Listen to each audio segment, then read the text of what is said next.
Assalamualaikum, hai semua, apa khabar korang? Terima kasih sebab sudah klik video ni dan jangan lupa untuk tekan tombol subscribe. Kembali lagi bersama saya Aa berbagi info dan kisah menarik. Oh, sebelum tu jangan lupa tekan tombol subscribe, tekan loncengnya juga. Okay, sebelum kita start, saya cuma nak bagi tahu yang video ni saya dah rakam hari tu. Cuma yelah berlaku kesilapan sikit. Lepas tu video ni boleh hilang. Jadi jangan terkejut kalau kejap lagi kita bertukar. Okay, kisah seram kita pada kali ni, dia bagi tajuk Itu Bukan Dia. Tapi sebab sebelum ni punya tajuk pun itu bukan dia juga, so kali ni mungkin kita akan bagi tajuk Itu Pun Bukan Dia. Jadi dalam video kali ni saya akan ceritakan dua kisah, yang mana kedua-dua kisah ni datang daripada orang yang berlainan, dan kisah-kisah ni semua saya ambil daripada semua internet. Jadi saya harap bolehlah hiburkan kita semua kan, sambil-sambil tunggu untuk kita nak berbuka sekejap lagi. Jadi tak payah nak lengahkan masa, dah sedia? Jom kita mula. Okey, kisah yang pertama ni dia bagi tajuk Jangan Buka Pintu Tu, Itu Bukan Ayah. Sebenarnya saya dah lupa tau untuk cerita ni saya bagi nama samarannya apa. Cuma seingat saya sama ada Tina ataupun Tini, lebih kurang macam gitulah. So kita nak pilih mana sekarang ni? Okey, tak apalah, kita bagi nama samaran dia yang baru, namanya Tina. Cuma kalau saya dah bertukar nanti saya sebut Tini, Tini lah itu. Okey, jadi katanya kisah ni bermula masa dia umur 9 tahun dan abang dia pula berumur 10 tahun. So pada masa tu diorang hanya dua beradik je. Asalnya diorang ni tinggal kat kampung, tinggal dengan atuk dengan nenek diorang. Dan tak lama lepas tu ayah dia pun dapatlah satu kerja dekat satu company ni. Kebetulan pula company tu dia ada sediakan rumah untuk pekerja-pekerja dia. Jadi diorang semua pun pindahlah masuk ke rumah baru tu kan. Nak dijadikan cerita, ada satu hari tu, malam tu ayah dia baru je lepas habis tengok berita pukul 8 malam kan. Dan biasanya lepas tengok berita diorang akan masuk dapur dan makan malam. Diorang akan kunci pintu sebab katanya antara area dapur dengan area ruang tamu ni dia ada satu pintu tau. Jadi lepas dah tengok berita tadi, diorang pergi masuk ke dapur sana. Lepas tu makan malam dekat sana, diorang akan kunci pintu.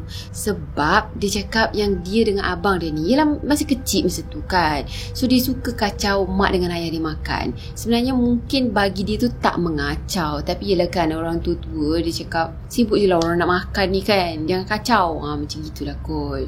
So itu dah jadi rutin, dah jadi kebiasaan bagi mak dengan ayah dia. Dia akan kunci pintu tau. Jadi dah mak dengan ayah dia masuk dapur untuk makan tadi, dia dengan abang dia pun heaven lah kejap kan. Katanya masa tu diorang main susun-susun cushion, yang mana pada saat tu, pada zaman tu lah 90-an tak, zaman tu memang famous gila dengan susun cushion. Cuma saya tak pasti sangat cara permainan diorang itu macam mana, sebab saya tak pernah lah pula nak main susun-susun cushion. Tapi saya selalu tengok saudara-saudara saya main susun cushion dekat rumah nenek. Saudara saya je lah, saya tak main sebab takut kena marah. Takut punya pasal kan. Dah tu siap je susun cushion tadi, abang dia yang mula main dululah. Katanya dia merangkak sampaikan sakit lutut-lutut ni. Dan lepas tu barulah giliran dia pula. Saya tak pasti sangat macam mana dia punya permainan tu. Cuma mungkin dia susun dekat sini satu, lepas tu dia letak sebelah atas ni kan. Sebab tu lah dia cakap dia merangkak sampaikan sakit lutut-lutut ni. Kalau macam itu macam logik jugalah. Dia buat seolah-olah macam terowong kan. Okey, dah bergila-gila main tadi. Sampailah satu saat masa turn dia pula nak masuk, nak merangkak sana kan. Dan tiba-tiba je abang dia boleh tarik tangan dia dan pergi dekat satu sudut dekat tepi ruang tamu. Tempat tu sebenarnya bersebelahan dengan kerusi. Dan dia pandanglah ke arah abang dia masa tu kan. Dia tengok air muka abang dia tu macam dalam orang yang sangat-sangat ketakutan. Dah tu tiba-tiba je abang dia menangis tau. Dia menangis dan dia cakap takut. Masa tu abang dia asyik tunjuk je dekat satu penjuru rumah. Dah dia pun tanyalah kan, kenapa? Ada hantu ke? Abang dia tadi pun cekuk mulut dia, tutup mulut dia ni sebab dia tak nak adik dia bersuara. Dia nak suruh adik dia diam. Suka hati je cakap hantu-hantu. Dah memang ada lembaga dekat situ. Tapi yelah, dia pun tak nampak apa yang abang dia nampak pada masa tu. Jadi dia pun abaikan je lah. Sebab dia tak faham sekarang ni apa yang sedang berlaku. Dah tu dia tengok macam abang dia pun dah tak nak main lagi kan. So dia pun pergilah susun balik cushion tu semua dekat kerusi.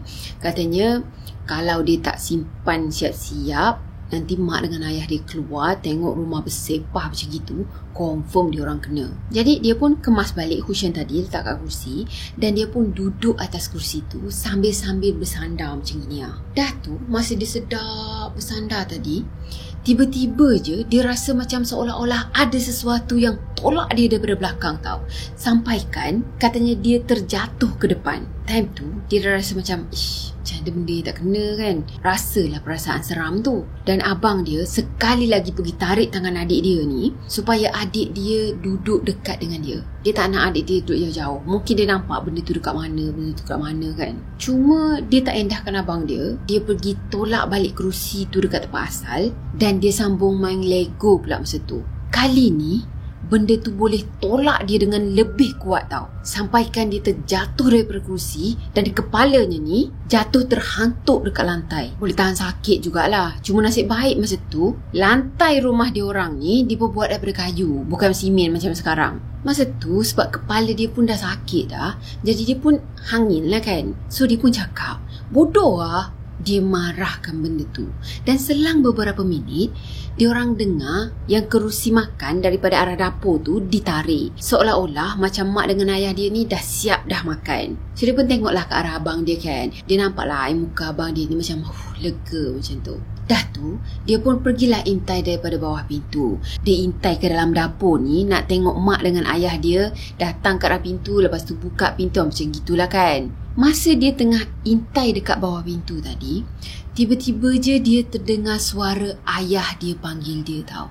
Tapi suara tu bukannya datang daripada arah dapur. Suara tu datang daripada pintu utama. Masa tu dia dengar ayah dia panggil dia sambil ketuk pintu perlahan-lahan. Jadi sebab masa tu kan dia kecil lagi, so dia pun tak dapat nak bezakan sama ada betul ayah dia ke yang ketuk tadi ataupun benda lain. Satu hal lagi, dia pun tak terfikir tau, kata ayah dengan mak dia ni tengah makan dekat dapur. Macam mana tiba-tiba je boleh nak ada ayah dia dekat luar rumah kan. Jadi bila benda tu dah panggil-panggil dia dengan suara ayah dia pula tu dan ketuk-ketuk pintu tadi, dia pun happy lah kan. Dia cakap dia terus pergi ke arah pintu tu sebab nak buka pintu. Dah pergi ke arah pintu tadi, dia pun cubalah capai kunci pintu yang ada tergantung tu kan. Dia cuba ambil tapi tak sampai. Masa tu lah abang dia tegur, "Kau nak buat apa tu? Kenapa nak buka pintu?" Abang dia tanya kan. Jadi dia pun jawab lah, ayah panggil. Air muka abang dia masa tu nampak dalam keadaan ketakutan bila dia terpandang dekat sebelah tingkap tau. Terus abang dia berlari pergi dapatkan dia tadi yang dah ada dekat dengan pintu, dan abang dia heret dia sampailah dekat satu sudut yang ada kat tepi kerusi. Dah tu abang dia cakap, "Itu bukan ayah, itu bukan ayah, itu hantu." Dah tu dia pun gelakkan abang dia tau. Dia cakap, "Penakutlah kau ni bang." Dan dalam masa yang sama juga dia pandang ke arah tingkap kan. Masa tu dia nampak ayah dia ada berdiri dekat tepi tingkap, dekat luar rumah kan, dan melambai-lambai ke arah dia. Dah nampak ayah dia melambai-lambai macam gini tadi, dia pun terus berlari ke arah lembaga tu yang menyerupai ayah dia. Katanya tak tahulah macam mana, walaupun abang dia ni peluk dia dah kuat tau, tapi dia boleh melepaskan diri. Lepas tu berlari pergi ke arah tingkap tu. Time ni abang dia cuma jerit kuat-kuat nama dia tau, panggil dia balik ke sini kan. Tapi dia cakap yang dia tak dengar langsung pun jeritan abang dia. Yang dia nampak cuma abang dia dalam keadaan menangis sambil-sambil melambai-lambai tangan ke arah dia. Jadi bila dia dah sampai dekat tingkap tadi, dia pun hulurkan tangan dia dekat celah-celah tingkap tu kan. Mungkin tingkap tu jenis yang neko macam gitulah kot. Kan kebanyakan rumah dulu kan guna tingkap macam gitu. Pas dia dah solo je tangan tadi, dia rasa yang tangan dia ni seolah-olah macam direntap dengan kasar macam tu tau. Jadi dia pun apa lagi menangis sekuat hati sebab dia rasa sakit tu. Bertukar. Tak tahu bertukar jadi apa. Dah tu dia nangis kuat-kuat, nangis kuat hati, dan dia cuba untuk intai benda yang dah rentap tangan dia tadi. Masa ni dia nampak makhluk tu bukan lagi ayah dia, tapi dia nampak satu makhluk yang tak berwajah dan berpakaian putih. Dan tiba-tiba je suasana dah jadi huru-hara dah tak menentu dah. Masa tu dia dengar abang dia macam ketuk-ketuk kuat gila pintu dapur. Dah tu dia dengar suara ayah dia yang bacakan ayat suci Al-Quran. Dan beberapa minit lepas tu barulah tangan dia dilepaskan. Katanya dekat tangan dia ni ada sedikit luka sebab terkena cermin tingkap. Cuma mula-mula tu dia ingatkan yang makhluk tu yang peluk dia. Tapi lepas dia tengok betul-betul, rupa-rupanya ayah dia yang peluk. So macam dia rasa lega sikit. Jadi ayah dia cakap masa tu dia dah menggigil satu badan dah. Keadaan dia sejuk semacam je. Dan muka dia ni macam dah tak ada darah, pucat lesi. Keadaan mata dia pula, anak mata dia ni pun dah naik ke atas dah. Masa tu semua orang pun risaukan dia. Jadi ayah dia ambil keputusan untuk bawa balik dia ke kampung, untuk berubat kampung kan. Dah sampai kampung tadi, dekat kampung tu kecoh pula. Sebab yelah nenek dengan atuk dia, tiba-tiba je anak dia datang ke rumah bawa cucu dia yang seolah-olah macam dah tak bernyawa. Nasib baik jugalah, atuk dia ni macam pandai sikit dengan perubatan Islam ni. Jadi katanya atuk dia sapukan ubat yang atuk dia dah bacakan ayat-ayat Al-Quran. Dia urut-urut, lepas tu dia hembus dekat ubun-ubunnya Nurul. Dan lepas tu badan dia dah kembali okey. Dia dah tak menggigil lagi dah. Cuma dia masih lagi lemah dan juga tak bertenaga. Bila dia dah sedar tadi, dia minta ayam goreng dengan nenek dia sebab dia cakap dia lapar. Dan mak dengan nenek dia ni dah menangis-nangis dah peluk dia kan. Masa tu juga ayah dia ni pun tanyalah siapa yang tarik tangan dia kan pada masa tu. Jadi dia pun cakap lah, ayah lah yang tarik. Ayah lambai-lambai dekat luar tingkap tu. Masa tu air muka ayah dia memang terkejut gila.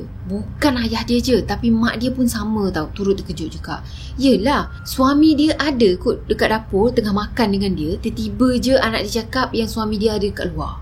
Jadi pada malam tu, diorang semua berbalam dekat kampung. Dan menangkan ayah dia pun macam letih lah kan, nak terus balik ke bandar sana. Dalam masa yang sama juga, ayah dia call bos dia, kata nak cuti 2 hari sebab dia nak uruskan anak-anak dia. Dah tu, ayah dia tadi tanyalah atuknya.